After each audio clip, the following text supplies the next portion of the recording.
ঈদ আইসে কম বেশ কেনাকাটা সবই করে, গরিবই হোক ধনী হোক সবই কিন্তু জামা কাপড় জুতা স্যান্ডেল সবই কিনে।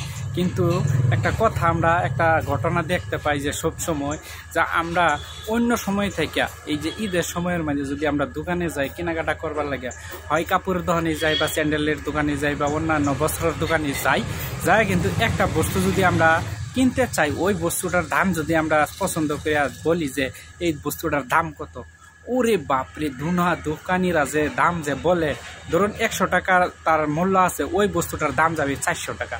তাহলে আপনি কিভাবে আইডিয়া করবেন যে 100 টাকার জিনিস 400 টাকা দাম চাইছে? আপনি তো কমসে কম তার আধা দাম বলবেন।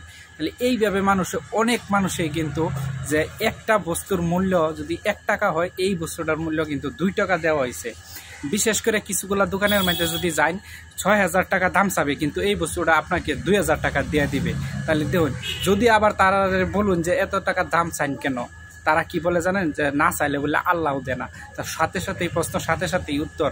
আসলে এরকম কিন্তু সবের সাথে হইতেছে, হয় কেউর পছন্দ হয় কম আর বেশ কেনাকাটাটা করে ফেলে, কিন্তু একটা লিমিট থাকা দরকার, যে একটা লাভ করার একটা লিমিট থাকা দরকার।